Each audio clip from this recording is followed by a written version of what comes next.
jàmm ci xibaaru digg bëccëg yi li gën a fës nag mooy ab incendie maanaam tàkk-tàkk bu métti moo am ca building administratif ba niki démb yéenekaay yu bëri nag wax jëmale ko ci loolee Le Quotidien moom samp ab laaj ndax nee na lakk-lakk bu métti bu doy waar bi ànd ak saxaar su bëree bëri war nañoo xam li ni mel lu ko waral ndax lu ëpp ci 40 millions la ñu investir ci immeuble boobee ñuy wax building 40 milliards la ñu investir ci benn immeuble boobee muy xaalis bu takkoo loolu nag andi woon na coow ci ba ñuy tabax immeuble boobee Vox Populi yaatal ndax nee na tàkk-tàkk boobee naroon na andi musiba naaru laay 10e étage la nekk immeuble boobee sapeur pompier nag lu toll ci ñaari waxtu ñu ngi doon jéem a fay loolee waaye sonoon nañ trop niki démb yéenekaay bi di xam ne building administratif boobee ab bombe à retardement la tàkk-tàkk bi nag la muy bëri loolu def na ay dégâts matériels la waaye li tàkk-tàkk bi di rëy lépp amul kenn koo xamante ne mu ngi ci gaañu xamle nañ nag ni que dinañ ubbi ab enquête pour jéem a xam lan moo waral loolu dawul coow njiital réew mi nag def na ab taxaw seetlu ci école bi nee na nag léegi ay tenue la ñuy jàngee di ko demee école mu mel ni nag da ci investir lu toll ni 10 milliards lu ëpp ci ay sénégalais nag rafetlu wuñ loolu ndax nee nañu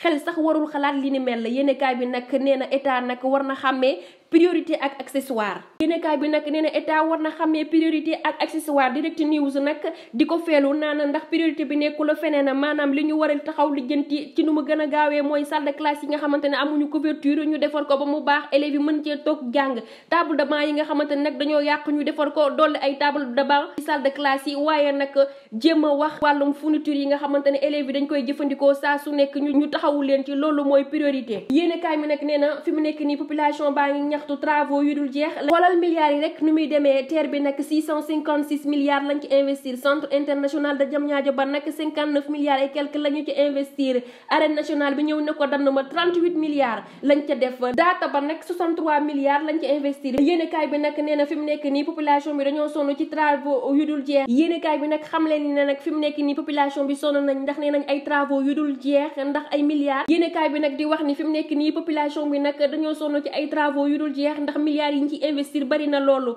mu mel ni nag milliards yi fi ñu ko war a def defuñu ko fa yéenekaay bi ñëw ni xanaa li lépp nag ay dil la waa Kër Massar moom milliards yi nga xamante ne dañ koy dégg ci dëkk bi loolu jaaxal na leen loolu ndax moom fi mu nekk nii nee nañu milliards yi nga xamante ne ñu ngi koy dégg te teguñ ko bët loolu moo leen naqaree ba tax na fi mu nekk nii dañoo mer ba futtu boobu ba léegi ñi ngi yëkkati seeni loxo di yuuxu mu mel ni nag dañ leen a jox nopp dégguma la ndax mbootu pompe yéen leen jox fi mu nekk nii nag dafa mel ni dafa am problème tey élection locale ci 2022 yéenekaay bi nag nee na leader yaa ngay joué carte ak Macky Sall waa Benno Bokk Yaakaar nag ku ci mel ni Moustapha Niasse de l'AFP Aminata Mbengue Ndiaye bu PS Idrissa Seck bu réew mi ñoom ñëpp nag carte blanche la ñu jox Macky Sall ñoom ñëpp nag carte blanche la ñu jox Macky Sall élection locale yi Les Échos ñëw nag ci li nga xamante ne moom moo jaaxar ñëpp fi mu nekk nii nag lu ñu nemmeeku ci Sénégal muy ñàkkum suukar gu métti la ñu gis fan yi yëpp kenn gisul suukar kenn tegu ko bët ñu joxoñ baaraam nag compagnie sucrière sénégalaise ba commerçant yi nag ña nga taxaw fi mu nekk nii ndax gisuñu suukar sax bu ñu jënd ba di ko jaay Sénégal nag jamono ji ñu toll nii fi mu nekk nii neexul dara ñàkkum liggéey yi xale yi nekkee inondation maanaam mën mi hausse des prix waaye tamit ñëwaat na ci